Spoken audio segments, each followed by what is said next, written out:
wants to live, to let you know that he has cancer. He's 86 years old.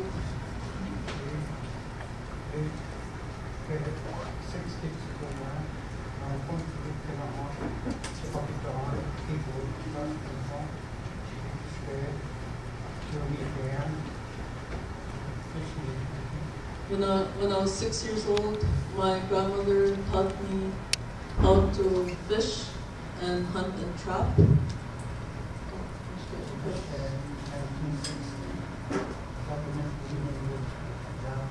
In 1960, the government gave him a job.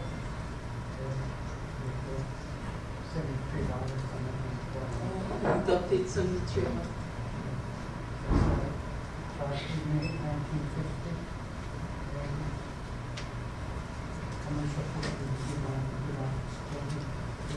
In 1950, he started being a commercial fisherman.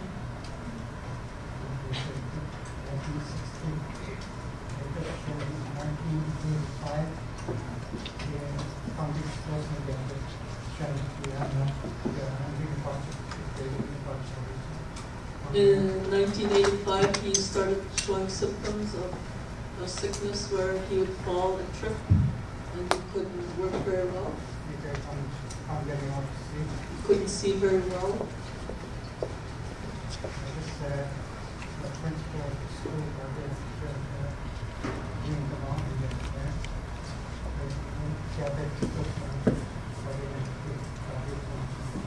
The principal of the school at that time, when he worked, told Indian Affairs that Robert wasn't able to perform his job in the way he's supposed to.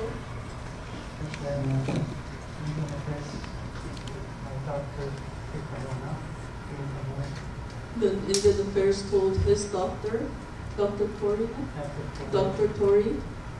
that he couldn't perform his job very well.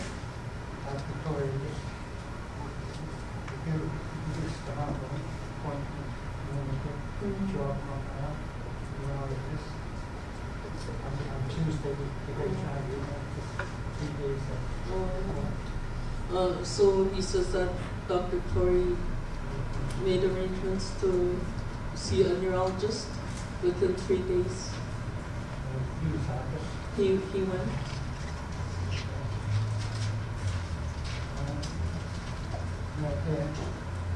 Mercury doctor, 4 hours, after 4 hours, got a severe case of mercury poisoning. So the neurologist that tested him said that after checking him out for 4 hours, that he had severe mercury poisoning.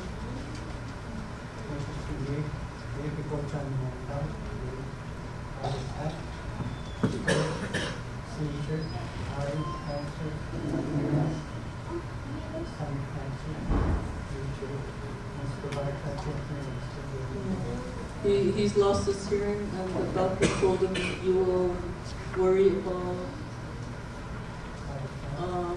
heart attack, stroke, seizure, eye cancer, stomach cancer, balance and walking.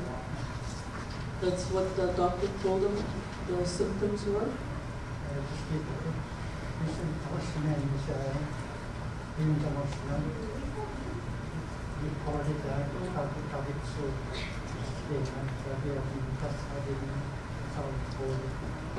So this doctor told him back then, we have recorded everything, so if anything changes, come back and see us again.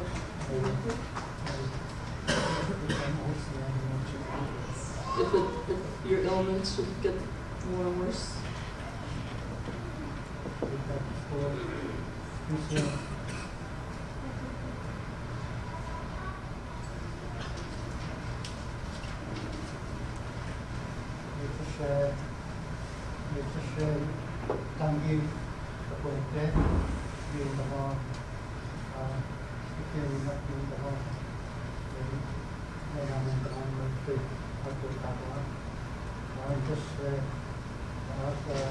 Like he knew, he had this feeling that all these symptoms have had to do with mercury, but There's the mercury disability board. He suggested to my doctor Parkinson's disease. so the mercury disability board that said that he has Parkinson's disease, Or arthritis, arthritis, or syphilis, or syphilis, diabetes. and diabetes.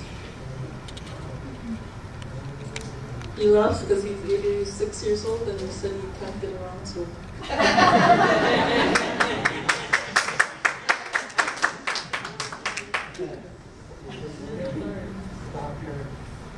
My doctor couldn't be sure I'm sure that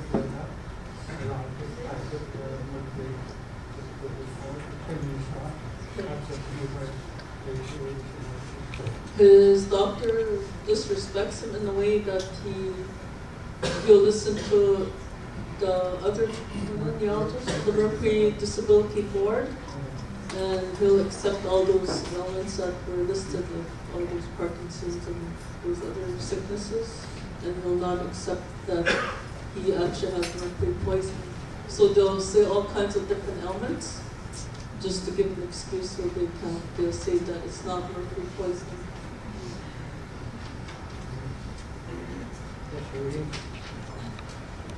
I think my spine 2 times bigger for me and He got a needle in his spine 2 times. They were very painful.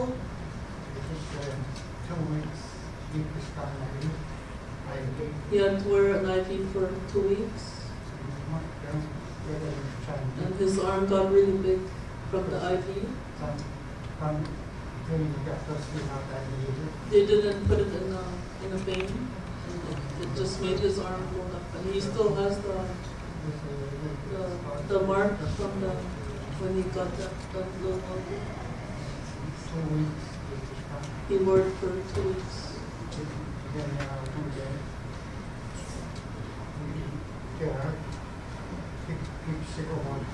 When they missed his vein, he said he got really itchy because they missed his vein, and like a side effect of whatever they were giving him.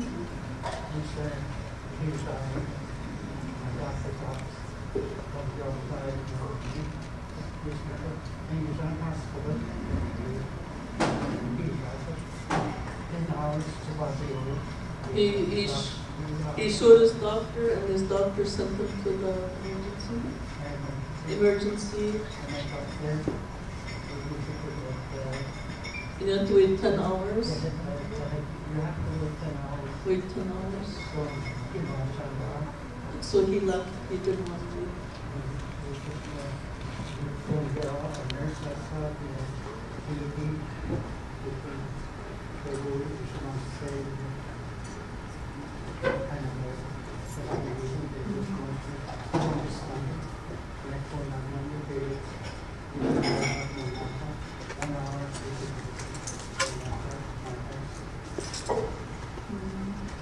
He said that he saw a number on TV about if they have problems.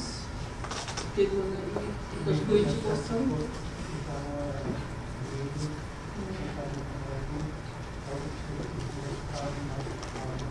So he was told to call them, and then an hour later she arrived. He put the machine. A nurse from tomorrow.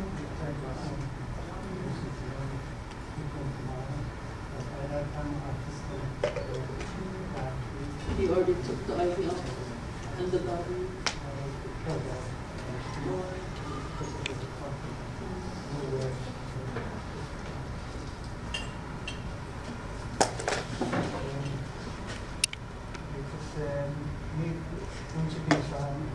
I'm here today because of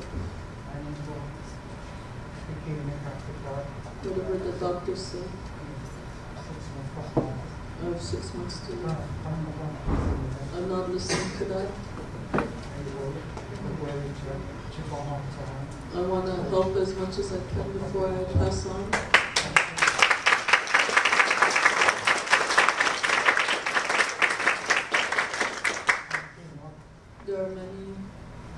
the older people. The older people that that are suffering with their legs and they can't hear it. And you feel sorry for them. I don't think of myself. I suffered really lots to come here. I traveled in a train to be here. 3 days, 2 days and 1 night. And it's a cold train. The train stopped 1 hour, it stopped.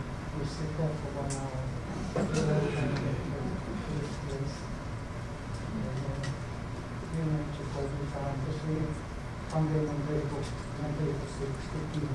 There's nobody helping him to deal with his sicknesses. No medication. There's no cancer treatment for the type of cancer you have. So he says there's no type of treatment for the cancer that he has.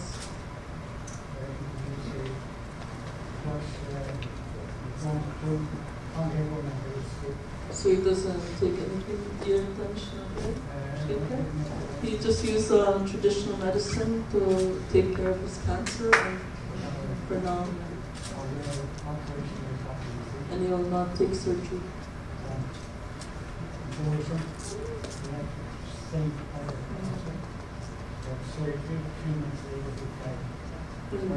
His relative had surgery. Same symptoms. He said he died within 3 months. 3 months. So he doesn't want the surgery.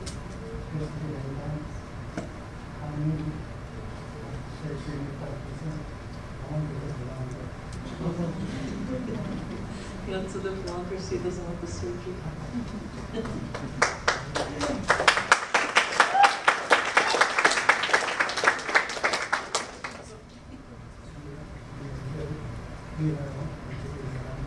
That's why he's here.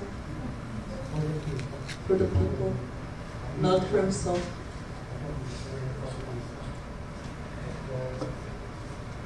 I believe in God.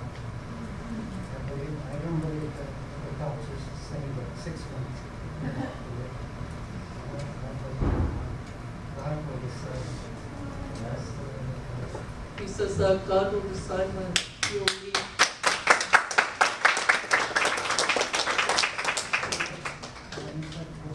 That's it for now.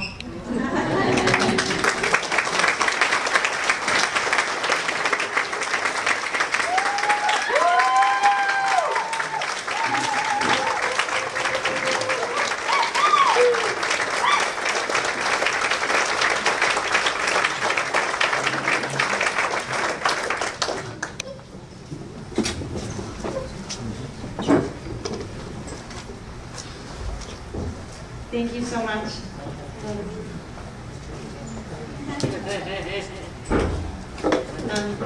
So I just also want to make a brief Elder Robert's daughter Judy, who was translating.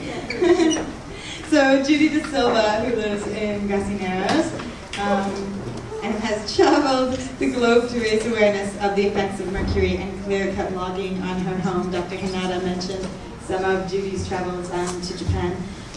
And for the past 10 years, she has been involved in blockading logging roads to Grassy Narrows territory.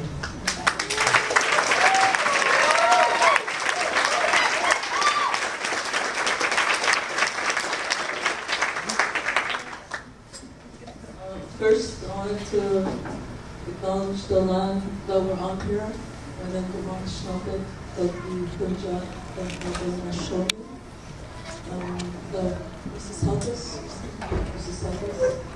And I wanted to acknowledge the blockaders.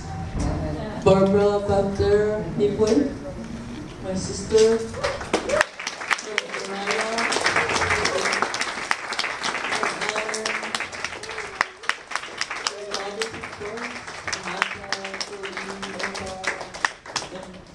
Goes on and on. They're not all here, but we've been doing a lot of activism in our community to protect our lands, and we still are. And part of that pollution that is coming, it's mercury, and it comes from a paper mill. And what I learned is that out of 125 First Nation communities, there's paper mills that are upstream of them. And sometimes I feel like it's a plan to exterminate us, for us to disappear, because we are the enemy.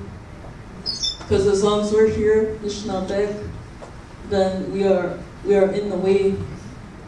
And with this mercury pollution, like we appeal to like the greater societies that live in the same Turtle Island with us, to walk with us, to stop that pollution that is going on. And I'm really proud of those young people that walked. And Ed, he's not here, but when his name is Mukademko, and that means black bear. When he first started having dreams about the walk, he worried about the water.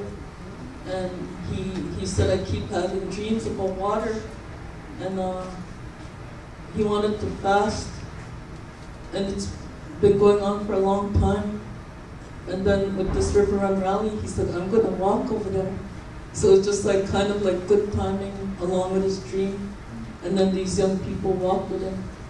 And they probably, a lot of semis drove by them really fast. And I worried about them at night. And I'm glad Mary Ann and Mariah were there with them to support them.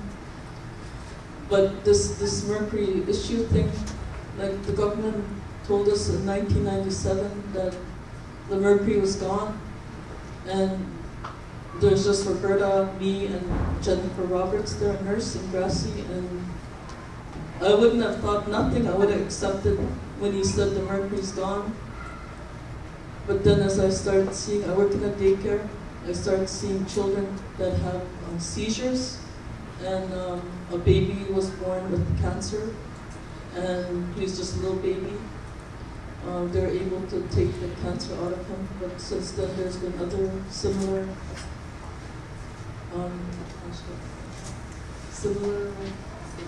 situations.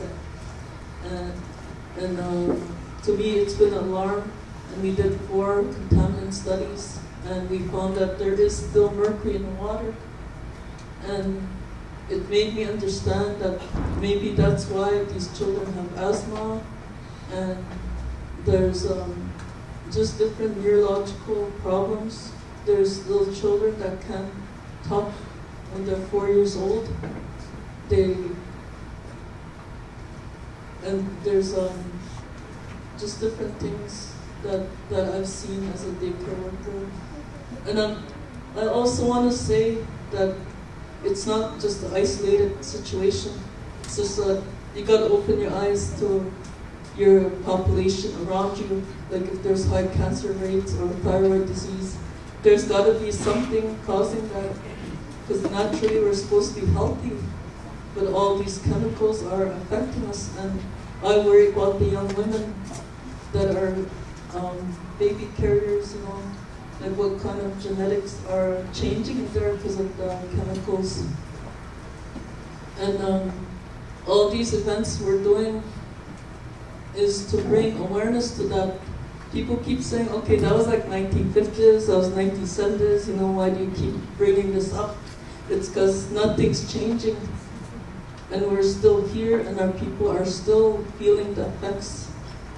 And I'm proud that my dad is here tonight, and I'm proud of him.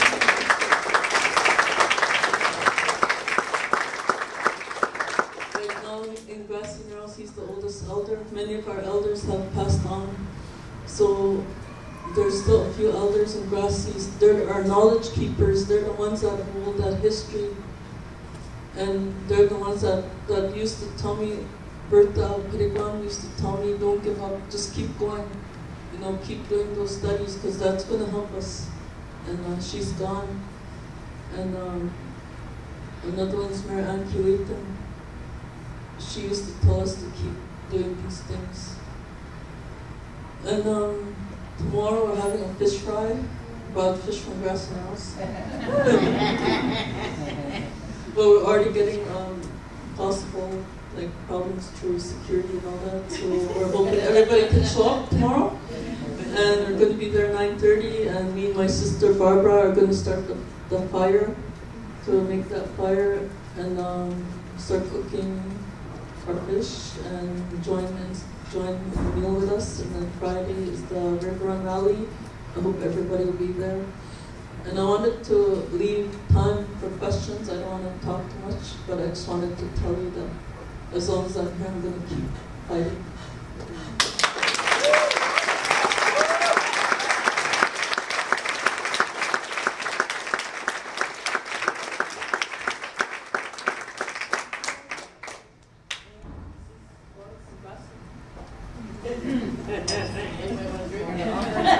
Offer to the premier. Amen. Thanks so much, Judy.